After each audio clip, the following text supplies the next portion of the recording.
तय है, एक बात तो स्पष्ट है कि अब वो दिन दूर नहीं जब मेरा बिहार फर्स्ट बनेगा और बिहारी फर्स्ट बनेगा।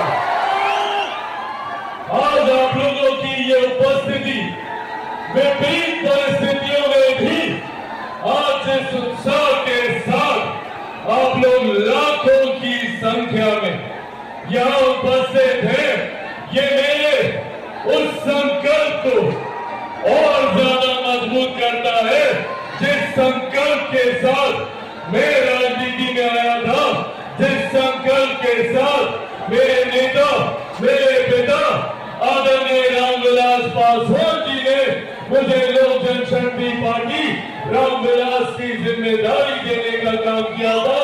और वो संकल्प है मेरे बिहार को एक विकसित राज्य बनाना, देश में सर्वोच्च राज्य की श्रेणी में लेके जाना। साथियों, आज जब यहाँ आप लोगों के बीच मौजूद हूँ, आप लोगों से चंद महत्वपूर्ण बातें, महत्वपूर्ण जानकारी साझा करना चाहता हूँ। आप सब जानते हैं कि ये मेरे प्रदेश के लिए, मेरे बिहार के लिए एक महत्वपूर्ण साल है। इस साल बिहार में विधानसभा के चुनाव होने वाले हैं और ये विधानसभा के चुनाव निर्धारित करेंगे हम लोगों के आने वाले 5 साल का भविष्य। और ये 5 साल हर व्यक्ति के जीवन में महत्वपूर्ण होते हैं। लोकसभा चुनाव के दौरान हम लोगों ने देखा कि किस तरीके से विपक्ष के नेता, विपक्षी दल झूठी बातें फैलाकर हम लोगों को भ्रमित करने का प्रयास करते हैं और पुनः ये षड्यंत्र आने वाले महीनों में रचा जाएगा। चुनाव समीप आते आते तक भ्रमित बातें करी जाएंगी। बहुजन के हक की लड़ाई अब सत्ता का विषय नहीं है, अब समाधान का विषय है। आज तक बहुजनों को सिर्फ वोट बैंक के रूप में ठगा गया है। पहली बार अब बहुजन होगा तैयार तभी होगा बिहार का विकास, क्योंकि अब की बार बहुजन है तैयार और उसका नेतृत्व करेंगे आदरणीय श्री चिराग पासवान जी। मैं आप लोगों को बताना चाहता हूं, आप प्रेस मीडिया के माध्यम से, कि जिस तरीके से महागठबंधन के लोग ने बहुजनों के दशा और दुर्दशा 75 साल तक उनका इस्तेमाल करके करता रहा, उनके वोट बैंक को इस्तेमाल करके उन्हीं के समुदाय के और हमारे लोकतंत्र के कहे जाने वाले भगवान डॉक्टर भीमराव अंबेडकर जी का उनका जिंदा रहते अपमान किया, मरणोपरांत अपमान किया। मरणोपरांत उनके विचारधारा को रौंदने का काम किया, चाहे आपातकाल का दंश हो, चाहे महिला ऑर्डिनेंस बिल का राहुल गांधी का संसद भवन में फाड़ना हो, चाहे राबड़ी देवी जी को अयोग्य मुख्यमंत्री को मुख्यमंत्री पद का शपथ दिलाना हो। ऐसे न जाने तमाम कितने केसेज हैं जहां पर लोकतंत्र का गला घोटा गया है महागठबंधन के द्वारा। और जब जिंदा थे बाबा साहब तो कांग्रेस अपने सिंबल पे उनको चुनाव हरवाकर उनको जिल्लत करने का काम किया। पूछिए ना उनसे कि बाबा साहब की क्या ऐसी मजबूरी थी जो हिंदू धर्म को छोड़कर बौद्ध धर्म अपनाना पड़ गया। ये कांग्रेसियों से पूछिए, ये कांग्रेसी हैं उसके लिए जिम्मेदार। आज जिस तरीके से विधि एवं न्याय मंत्री बनाए थे ना वो पहली कैबिनेट में, क्या ऐसी मजबूरी थी उनको कैबिनेट से बाहर कर दिया गया?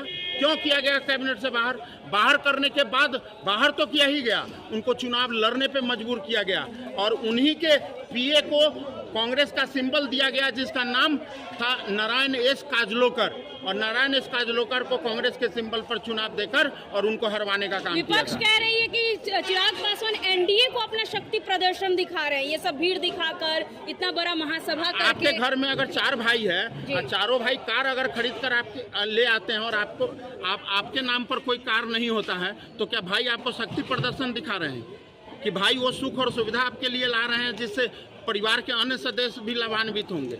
एक बार फिर से मंच से एलजेपीआर के सांसद ने इस बात को दोहराया है कि चिराग पासवान मुख्यमंत्री चेहरा है, क्या कहिएगा? फिर से मुख्यमंत्री चेहरा बताया गया है। मुख्यमंत्री चेहरा, मैं आपको बता दूं, मुख्यमंत्री का मटेरियल होना, मुख्यमंत्री का कैंडिडेट होने में फर्क है। मुख्यमंत्री का मटेरियल हमारे नेता आदरणीय चिराग पासवान जी हैं।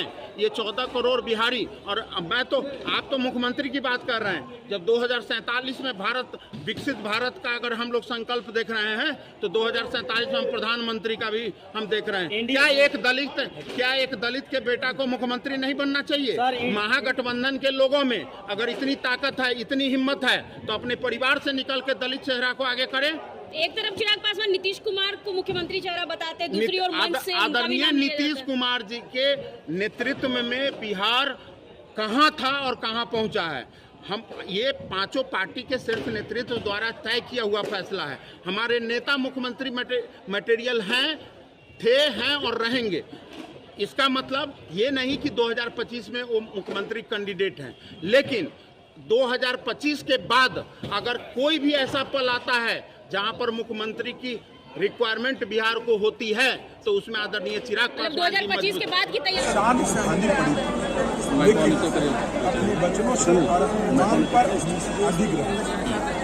तो हमारे श्रद्धेय स्वर्गीय रामविलास जी ने बाबा भीमराव के बाद एक ऐसी मिसाल कायम किया कि जुगों जुगों तक वो याद किए जाएंगे।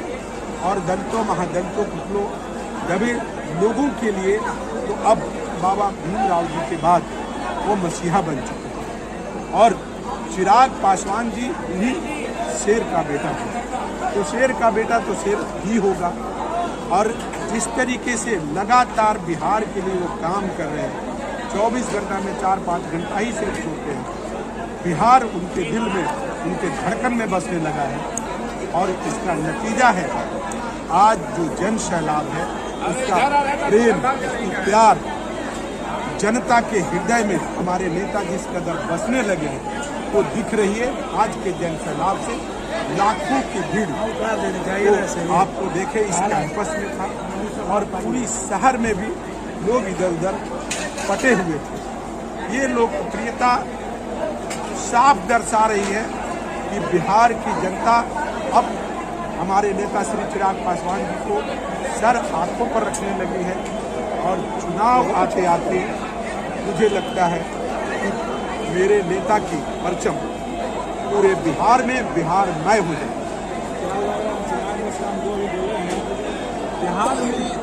बिहार का बेटा बिहार में देखिए, बिहार की जनता अगर भारी बहुमत से सीट हम लोगों को दिलाती है तो आप ये निश्चित रहिए कि डबल इंजन में जितनी तरक्की बिहार की हुई है उससे भी तेज रफ्तार में कई गुना ज़्यादा बिहार की विकास होगी।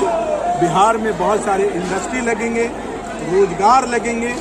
जो लोग यहाँ से पलायन करके चले गए हैं सारे लोग बिहार में आएंगे, बल्कि उन लोगों के जो नौजवान जहाँ गृह क्षेत्र में हैं वही उनके रोजगार की व्यवस्था होगी। आज भी बिहार बदला है, कल और बिहार ऐसे बदलेगा कि देश में उसकी परचम लहराएगी। विदेश में भी बिहार को लोग जानेंगे और गर्व से जो बिहार से बाहर रहेंगे देश विदेश में, वो लोग बिहारी होने का गर्व करेंगे। एक तरफ क्या लगता है 7 सीटों में 7 सीट मान लेगा, देखिए, चिराग पासवान जी शीर्ष नेता और दल के जो भी हमारे लोग, हम लोग बार बार आह्वान कर रहे हैं कि हमारी पार्टी को जितना अधिक सीट मिलेगा वो तमाम सीटें हम जीत के देने जा रहे हैं। और उस जीत का हाथ और साथ एनडीए का ही मजबूत होने जा रहा है। इसलिए हम लोग आशा करते हैं कि हम लोग को अधिक से अधिक सीट मिले। मांझी भी बोले 50 सीट चाहिए, क्या लगता है? देखिए, इस पर मैं कोई टिक्का टिप्पणी नहीं करूँगा, लेकिन हम लोगों को अधिक से अधिक सीट मिलनी चाहिए, क्योंकि हम ये प्रूफ कर चुके हैं। आप देख रहे हैं कि एमपी के चुनाव में हम 100% स्ट्राइक दिया है, और इस पर भी हम लोग 100% स्ट्राइक देने जा रहे हैं। और आप जन सैलाब से अंदाजा कीजिए साहब, ये हमारे भाड़े के लोग नहीं थे, खरीदे हुए लोग सब अपने घरों से अपना खाना खा के, अपनी सवारी करके, अपनी व्यवस्था स्वेच्छा से इतनी चिलचिलाती गर्मी में जिस तरीके से लोगों के अंदर स्नेह, प्यार और हमारे नेता की प्रेम, इससे ही अब अंदाजा लगाने की जरूरत है कि हमारे नेता की लोकप्रियता क्या है, और जितनी सीट अधिक से अधिक मिलेगी हमारे नेता उसे जीतकर फिर से कह रहे हैं एनडीए का हाथ में। एक तरफ महागठबंधन अल्पसंख्यक को एकजुट करने में लगे हुए हैं पटना के गांधी मैदान में, दूसरी तरफ बहुजन को एकत्र किए हैं चिराग पासवान। कैसे देखते हैं दोनों चीज को? देखिए, बिहार में सभी अभी डबल इंजन से पहले की बातों को जरा कल्पना करिए आप, 90 की दशक को कल्पना करिए, जिस तरीके से लोग माइग्रेट कर गए, जितने बड़े बड़े डॉक्टर थे वो बिहार छोड़कर चले गए, बड़े बड़े उद्यमी बिहार से चले गए, नौजवान रोजगार के अभाव में बिहार को छोड़कर दूसरे मुल्कों में, दूसरे मुल्कों में वो नौकरी करने लगे, यातनाएं झेलने लगे। तो यहाँ की जनता, यहाँ के नौजवान उस दर्द को, उस दुख को, उस उपेक्षा को भूली नहीं है। यहाँ अगर कोई इंडस्ट्री थी तो क्या इंडस्ट्री थी?